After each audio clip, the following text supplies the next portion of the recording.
Jeremy Rosenthal. He's a trial attorney, but you used to be a prosecutor, right, Jeremy? Used to be a prosecutor many, many moons ago, but we've atoned for our errors. Oh, you obviously prefer to be a criminal defense attorney versus being a prosecutor. Why so? Oh, well, you know what? I loved it. I loved all my time as a prosecutor. It was a lot of fun. Fighting for victims, fighting for justice. The defense side is a different challenge. Uh, the inside joke is that you go to the dark side when you go to the defense side, but you really go. I don't know. Maybe it's the darker side, but it's all it's advocacy. That's what we do. We're lawyers. Yeah, but that's an interesting point. You bring up the dark side of it. I think a lot of people who want to put all this in very black and white would take a look at that and say, when you were a prosecutor, as you said, you were helping victims, you're helping put criminals behind bars that were dangerous to society. As a criminal defense attorney, you're trying to get the same people off. You're fighting for the Constitution, and you're always helping somebody.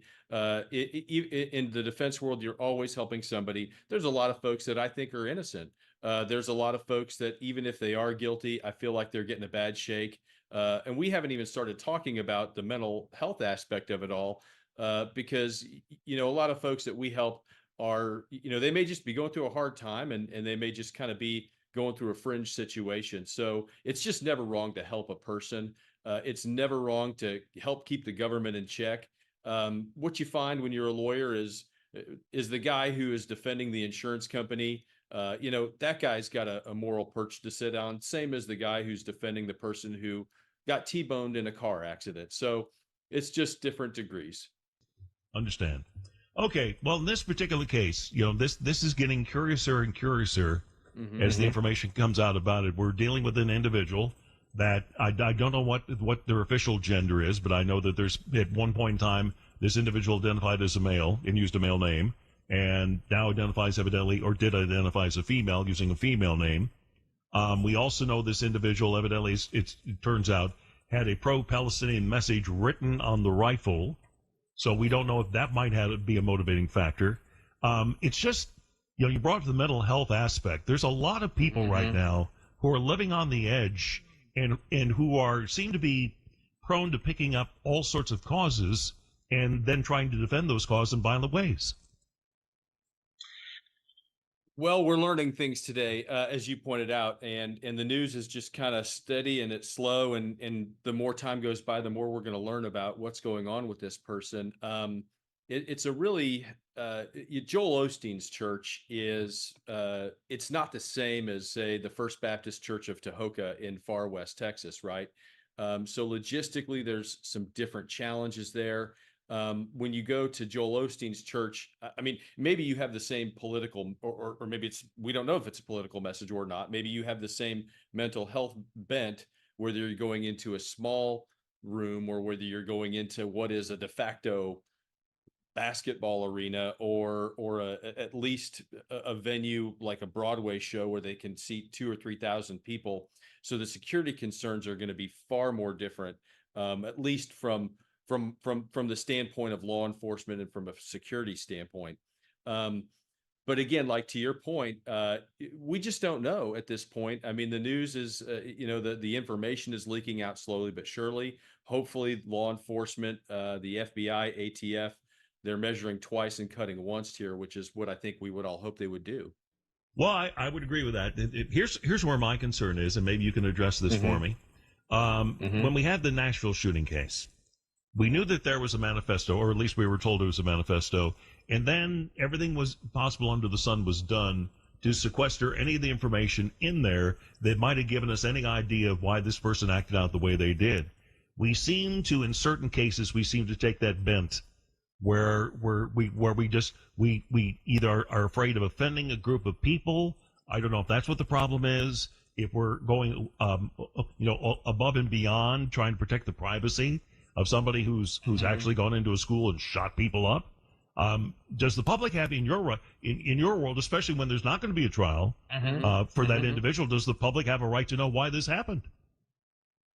I think so, and I think what we have to make sure of is that our attention span can run the course here, right? Because we may get this answer in March. we may get this answer in April, because they're learning these facts, and these hopefully are going to be publicly accessible. In most instances like this, I'll tell you this, in most instances, the prudent thing for a law enforcement officer to do would be to execute a search warrant on that house, for the reason that we don't know if anybody is in cahoots with this person or not. Probably not. It doesn't sound like that's the case, but we don't know that for certain. But it's always prudent for law enforcement to do that. The good news with that is that we're going to get public records and we're going to get public documents out of that. But we might not get them tomorrow, and we might not get them for a week or 2 weeks. And by then, right, is our attention span enough to where we still care about that, kind of looking backwards? So I think the short answer is that I do think that a lot of what we see will hopefully be available to the public. It's just not going to be today or tomorrow. And it just is incumbent on us to make sure that we're still interested in a month or 2 months when we get the answers. Well, and I wonder too, when we do get the answers, what is the appropriate follow through here? If we have a situation, which is not to say that we have a problem with all transgender individuals or transgender people who have a problem with the religion or are more inclined to be violent and shoot up a church, for example. But if that's what the situation turns out to be, as it did in Nashville, if we have a similar situation, what should we be learning about this, and what can we do about it going forward to try to prevent these things from happening in the future? Well, unfortunately, church security is not exactly a new topic.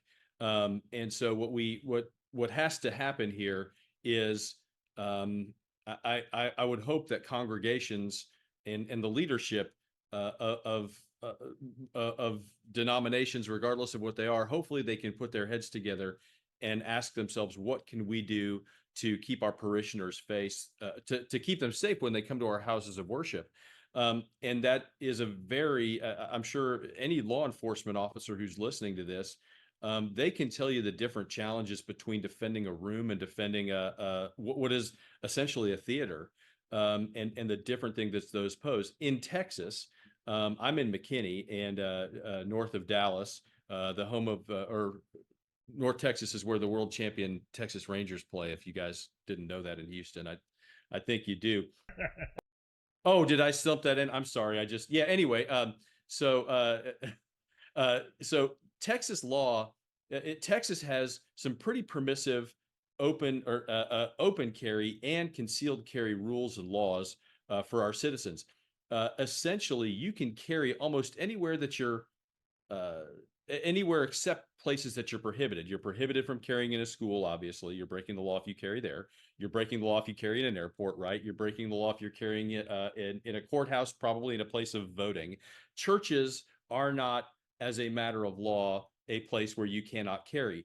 You can put a notice. Any business owner can put a notice on their door. You've probably seen them walking into the mall under Texas Penal Code Chapter 46.02, blah, blah, blah, blah, blah, blah, blah.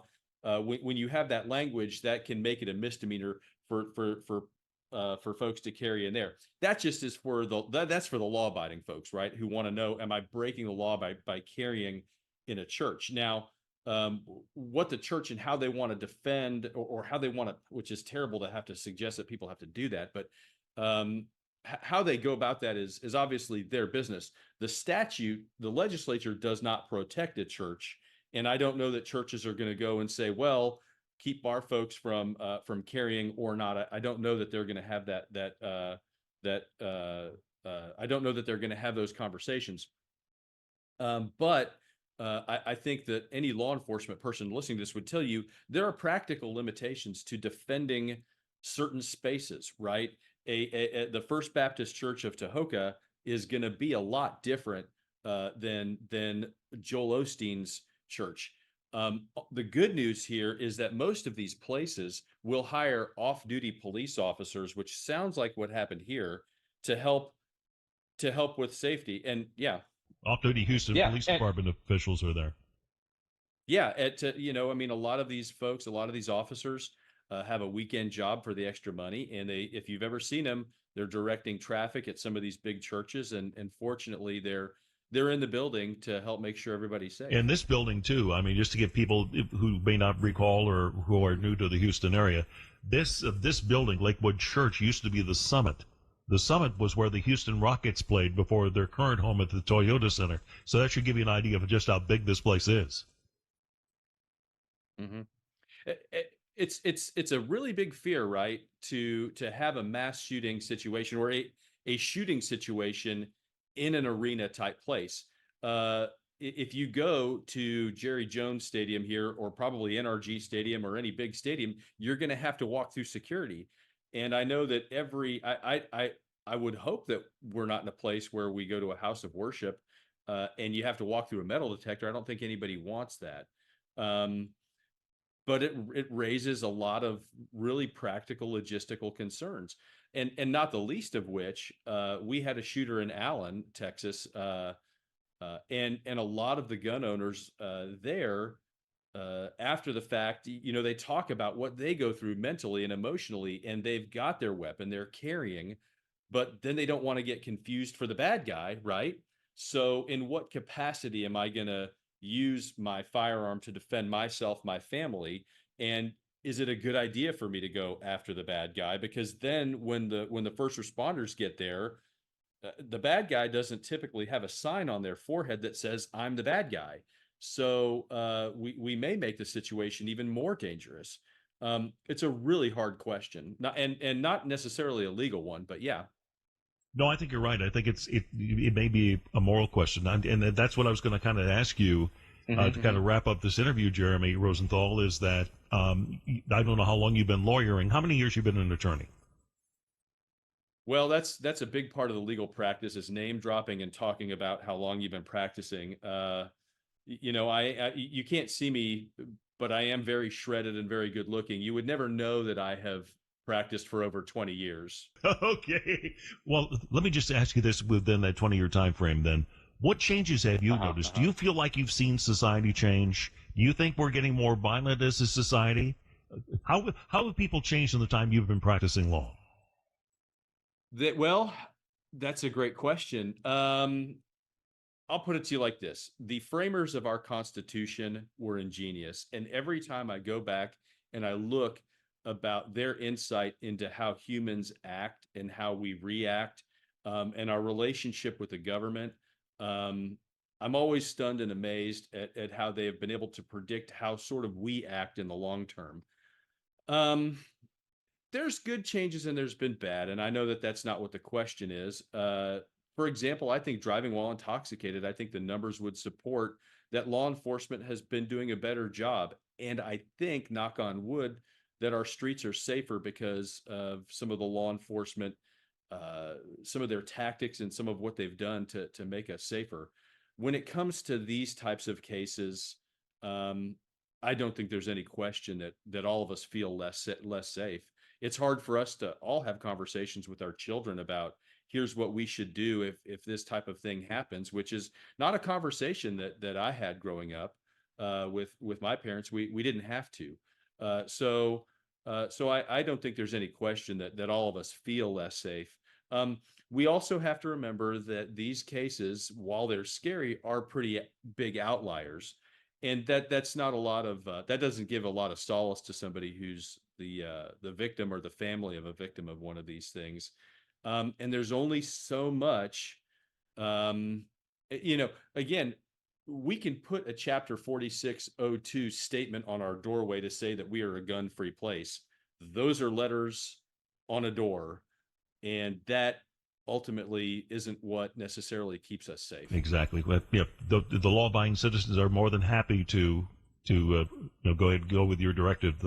Those who are intent on breaking law could care less, right? Unfortunately, that's the case. But hard questions. Who doesn't want a story that fuses politics and religion and all of these things? I mean, it's difficult stuff. It really is. There's no easy answers. If it were, we would have come up with the answer by now. Jeremy Rosenthal, thanks for coming on the show today. Pleasure to talk to you, sir. I appreciate it. Have a great day. You too. He's the founder of Rosenthal, Calabas, and Therian Law Firm. They're based out of Dallas, Fort Worth. That is Jeremy Rosenthal.